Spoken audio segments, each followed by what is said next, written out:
Hi guys, स्वागत है आप सभी का मेरे C4U चैनल में। हम चल रहे थे डी और एफ ब्लॉक्स एलिमेंट्स में।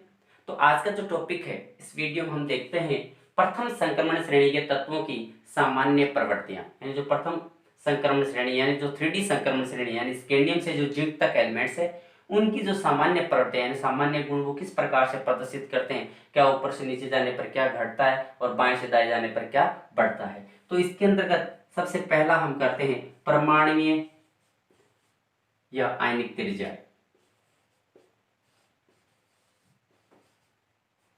परमाणुीय या आयनिक त्रिज्या।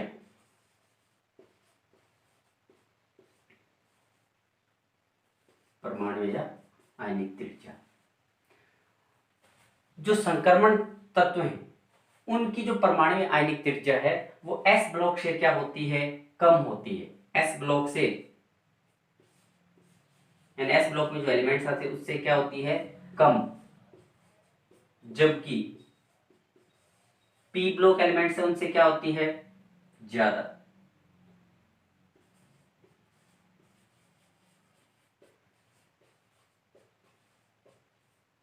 ज्यादा होती है। यानी जो संक्रमण श्रेणियां हैं 3D 4D 5D कोई सी श्रेणी हो, उसमें जो परमाणु त्रिज्या आयनिक त्रिज्या का मान होगा वो एस ब्लॉक के जो एलिमेंट्स है उससे तो क्या होता है, कम। जबकि पी ब्लॉक एलिमेंट्स है उनसे क्या होता है, ज्यादा होता है। क्यों होता है, क्योंकि हम कहते हैं कि आवर्त सारणी में जब बाएं से दाएं ओर बढ़ा जाता है तो प्रभावी नाभिक आवेश में क्या होती है, वृद्धि होती है। प्रभावी नाभिक आवेश में वृद्धि होने के कारण आकार में क्या हो जाती है, कमी हो जाती है, जिसके कारण से ये प्रभाव पड़ता है कि एस ब्लॉक एलिमेंट से तो क्या होती है, कम। जबकि पी ब्लॉक एलिमेंट से क्या होती है, ज्यादा होती है। अब बात है परमाणु त्रिज्या यानी त्रिज्या कहते किसको है। तो परमाणु आयनिक त्रिज्या यानी कोई परमाणु है उसके नाभिक से बाह्यतम कोश में स्थित इलेक्ट्रॉनों के बीच की दूरी को, यानी कोई परमाणु है उसका नाभिक है ये नाभिक, इस नाभिक से बाह्यतम कोश में स्थित मान लो यहाँ पे इलेक्ट्रॉन है, तो इनके बीच की दूरी को ही हम क्या बोलेंगे, परमाणु या आयनिक त्रिज्या कहेंगे। क्या बोलेंगे इसको, परमाणु या आयनिक त्रिज्या कहते हैं। यानी बाह्यतम कोश में स्थित इलेक्ट्रॉन और नाभिक के बीच की दूरी को हम क्या बोलते हैं, परमाणु या आयनिक त्रिज्या कहते हैं। अब कोई भी जो धनायन है, धनायन है उसकी परमाणु त्रिज्या का मान सदैव क्या होता है, कम होता है। अब किसी भी जो मान लो कह सकते हैं किसी भी परमाणु का जो धनायन है उसकी जो त्रिज्या का मान है वो हमेशा क्या होगा, उससे परमाणु से क्या होगा, कम होगा। क्यों होगा कम, हो सकता है कि जो बाह्यतम कोश में स्थित इलेक्ट्रॉन है, बाह्यतम कोश में जो इलेक्ट्रॉन है यानी पॉजिटिव कब बनता है, पॉजिटिव बनता कब है, जब इलेक्ट्रॉन का क्या हो, इलेक्ट्रॉन क्या हो, त्याग दे, त्यागना। इलेक्ट्रॉन का क्या हो, इलेक्ट्रॉन त्याग दे, तब वो क्या बनता है, पॉजिटिव बनता है। तब वो क्या बनता है, पॉजिटिव बनता है। इसका मतलब जब पॉजिटिव बनता है तो हो सकता है ये बाह्यतम कोश पूरा ही क्या हो जाए, समाप्त हो जाए, यानी कंप्लीट क्या हो जाए, एंड हो जाए। और हो सकता है कि इस बाह्यतम कोश में मान लो पहले 4 इलेक्ट्रॉन्स थे, 1 2 3 4, ये 4 इलेक्ट्रॉन से इनमें से एक इलेक्ट्रॉन चला गया तो 3 इलेक्ट्रॉन रह गए। अब इन 3 इलेक्ट्रॉन्स पर प्रभावी नाभिक के आवेश का मान क्या होगा, ज्यादा लगेगा, इसलिए आकार में क्या हो जाती है, कमी हो जाती है। आकार में क्या होती है, कमी होती है। आकार में क्या होगी, कमी होगी। अब जो 3D संक्रमण श्रेणी है यानी जो प्रथम संक्रमण श्रेणी है उसमें आवर्त में बाएं से दाएं ओर जाते हैं तो पहले आकार में क्या आती है, कमी आती है। यानी कह सकते हैं 3 से लेकर 7वां जो वर्ग है, 3 से लेकर 7वां वर्ग है या समूह है, 3 से लेकर 7वें समूह तक में क्या आती है, कमी।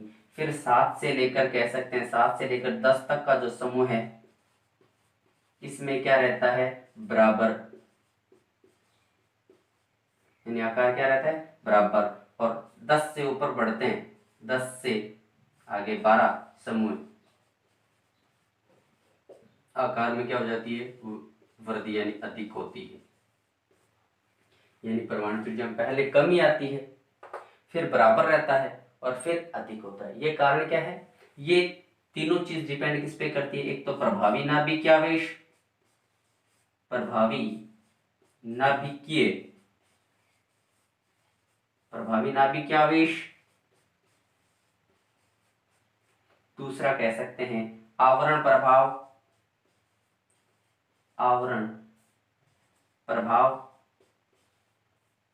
या इसको कहते हैं परिरक्षण प्रभाव, परिरक्षण प्रभाव। ये हम जानते हैं कि प्रभावी नाभिकीय आवेश क्या होता है, आवरण प्रभाव या परिरक्षण प्रभाव किसको कहते हैं। एक बार वापस देखते हैं। प्रभावी नाभिकीय आवेश यानी जो बाह्यतम कोश में जो इलेक्ट्रॉन्स है उनको नाभिक के द्वारा जो आकर्षण होता है, खींचने का जो गुण होता है, उसी को हम क्या बोलते हैं, प्रभावी नाभिकीय आवेश। नाभिक के द्वारा लगे गया जो आकर्षण है उसी को हम क्या बोलते हैं, प्रभावी नाभिकीय आवेश बोलते हैं। आवरण प्रभाव या परिरक्षण प्रभाव यानी जो नाभिक है उसके द्वारा बाह्यतम कोश में जो इलेक्ट्रॉन्स है उनको अपनी तरफ खींचने में ये जो बीच के जो इलेक्ट्रॉन्स है वो इसका क्या करते हैं, परिरक्षा करते हैं, यानी परिरक्षण करते हैं। तो इस प्रभाव को क्या बोला जाता है, परिरक्षण या आवरण प्रभाव बोला जाता है। परिरक्षण प्रभाव यानी परिरक्षण, और आवरण फैला हुआ यानी इसे रोकने के लिए, यानी इसके आकर्षण बल को कम करने के लिए जो फैला हुआ है उसी को हम क्या बोलते हैं, आवरण प्रभाव या परिरक्षण प्रभाव कहते हैं। अब जैसे जैसे बाएं से दाएं जाते हैं 3D संक्रमण श्रेणी में, पहले आकार में क्या होती है, कमी, मतलब प्रभावी नाभिकीय आवेश है, प्रभावी नाभिकीय आवेश है वो क्या होता है, अधिक लगता है। प्रभावी नाभिकीय आवेश क्या लगता है, अधिक लगता है। यानी स्टार्टिंग में क्या होता है, जैसे जैसे बाएं तरफ जाते हैं तो परमाणु क्रमांक में क्या होती जाती है, वृद्धि होती जाती है। परमाणु क्रमांक में वृद्धि के साथ साथ प्रभावी नाभिकीय आवेश में भी क्या होती है, वृद्धि होती है। प्रभावी नाभिकीय आवेश में वृद्धि होती है जिसके कारण से आकार या त्रिज्या में क्या हो जाती है, कमी हो जाती है। आकार या त्रिज्या में क्या हो जाती है, कमी हो जाती है। लेकिन जैसे जैसे बाएं से दाएं तरफ बढ़ते हैं तो क्या होता है, प्रभावी नाभिकीय आवेश और यानी आने वाला इलेक्ट्रॉन कहाँ आ रहा है, आंतरिक डी कक्षक में आ रहा है। आने वाला इलेक्ट्रॉन कहाँ आ रहा है, उपांत्य डी कक्षक में आ रहा है। तो इलेक्ट्रॉन इलेक्ट्रॉन के बीच में भी क्या होता है, थोड़ा प्रतिकर्षण होता है। क्योंकि पहले तो क्या थे, इलेक्ट्रॉन सिंगल थे, अरे यहाँ तक तो कह सकते हैं सिंगल थे, लेकिन यहाँ पे इलेक्ट्रॉन आते हैं क्या हो जाते हैं, युग्मित होना प्रारंभ हो जाते हैं। क्या होने लग जाते हैं, युग्मित होना प्रारंभ हो जाते हैं। युग्मित होते हैं तो इलेक्ट्रॉन इलेक्ट्रॉन के बीच में क्या लगता है, रिपल्सन यानी प्रतिकर्षण लगता है। प्रतिकर्षण लगता है तो आकार में भी क्या होती है, वृद्धि। प्रभावी नाभिकीय कारण से क्या हो रही है, कमी, और इसके कारण से क्या हो रही है, वृद्धि। इसका मतलब दोनों क्या हो जाते हैं, यहाँ पे क्या हो जाते हैं, संतुलित हो जाते हैं। क्या हो जाते हैं, संतुलित, यानी बराबर पोर्शन में लगते हैं, संतुलित हो जाते हैं। तो इसलिए आकार में क्या होता है, लगभग समान रहता है। लेकिन जैसे जैसे बाएं से दाएं तरफ बढ़ते हैं, यानी आवर्त सारणी बाएं से जैसे जैसे दाएं तरफ बढ़ते हैं तो यहाँ पे आते हैं क्या होता है, जो इलेक्ट्रॉन्स है वो किस में आ रहे हैं, उपांत्य कक्ष में आ रहे हैं। तो उपांत्य कक्ष में आ रहे हैं तो इलेक्ट्रॉन्स में क्या होता है, अधिकता हो रही है। अधिकता होने से उनमें प्रतिकर्षण क्या होता है, ज्यादा, यानी रिपल्सन क्या लगता है, ज्यादा लगता है। ज्यादा लगता है तो आकार में क्या हो जाती है, वृद्धि होती है। रिपल्सन, रिपल्सन यानी प्रतिकर्षण। प्रतिकर्षण क्या लगता है, ज्यादा लगता है। प्रतिकर्षण यानी इलेक्ट्रॉन इलेक्ट्रॉन के बीच में प्रतिकर्षण क्या कह सकते हैं, ज्यादा लगता है। ज्यादा लगता है तो क्या होता है, आकार में वृद्धि होती है। इसीलिए हम कहते हैं जो 3D संक्रमण श्रेणी है उसमें बाएं से दाएं तरफ बढ़ते हैं तो आकार में पहले कमी आती है, फिर आकार लगभग बराबर रहता है, और फिर आकार में क्या हो जाती है, वृद्धि होती है। कारण क्या है उसका, एक तो प्रभावी नाभिकीय आवेश है और दूसरा हम क्या कह सकते हैं, आवरण प्रभाव या परिरक्षण प्रभाव है। तो ये क्या हो गया, परमाणु और आयनिक त्रिज्या के बारे में हो गया। और इसमें और कहें, ये तो बाएं से दाएं तरफ बढ़ रहे थे, अब ऊपर से नीचे की तरफ बढ़े, अब ऊपर से नीचे की तरफ बढ़े तो क्या होती है, वृद्धि होती है। क्या होती है, वृद्धि होती है। 3D 45D श्रेणी जाते हैं तो आकार में क्या होती है, वृद्धि होती है। जबकि 4D और 5D जो श्रेणियां हैं इनमें आकार में क्या रहता है, लगभग समान रहता है। 4D और 5D जो संकरण श्रेणी है इनका आकार लगभग क्या रहता है, बराबर रहता है। क्यों रहता है, क्योंकि इनके बीच में क्या आ जाते हैं, लेंथेनाइड्स आ जाते हैं। लेंथेनाइड्स आते हैं, लेंथेनाइड्स आते हैं। और यहाँ पे क्या होता है, लेंथेनाइड संकुचन होता है। लेंथेनाइड क्या होता है, संकुचन होता है। और लेंथेनाइड संकुचन के कारण से आकार क्या हो जाता है, दोनों श्रेणियों का लगभग बराबर हो जाता है। लेंथेनाइड यानी 4D और 5D श्रेणी है, इन दोनों के बीच में क्या थे, लेंथेनाइड एलिमेंट्स आते हैं और उनके द्वारा लगाए गए लेंथेनाइड संकुचन के कारण 4D और 5D श्रेणी है, इनका आकार क्या हो जाता है, लगभग बराबर हो जाता है। क्या हो जाता है, लगभग बराबर,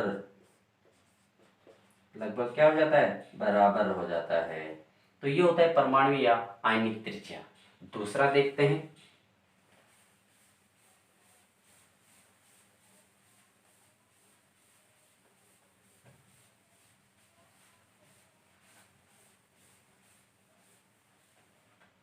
दूसरा है आयनन ऊर्जा।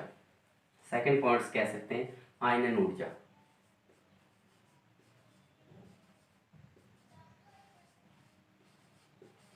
आयनन ऊर्जा, जो आयनन ऊर्जा है उसमें भी क्या होता है, जैसे कह सकते हैं बाएं से दाएं ओर बढ़ते हैं तो एस ब्लॉक सबसे बाईं ओर है और पी ब्लॉक क्या है, सबसे दाईं ओर है। इसका मतलब आयनन ऊर्जा का जो मान है, जो एस ब्लॉक है उससे क्या होता है, यानी डी, और इधर क्या है, और पी है, यानी इससे तो क्या होता है, यहाँ पे ज्यादा होता है। एस की बजाय क्या होता है, यानी एस है उसकी तुलना में ज्यादा होता है, लेकिन पी की बजाय क्या होता है, कम। यानी पी में से इलेक्ट्रॉन निकालने के लिए जितनी ऊर्जा दी जाती है उससे डी वाले को क्या दी जाती है, कम दी जाती है। तो यानी एस ब्लॉक एलिमेंट से उनसे आयनन ऊर्जा का मान डी ब्लॉक में क्या होता है, ज्यादा होता है, जबकि पी ब्लॉक एलिमेंट से उनसे आयनन ऊर्जा का मान क्या होता है, कम होता है।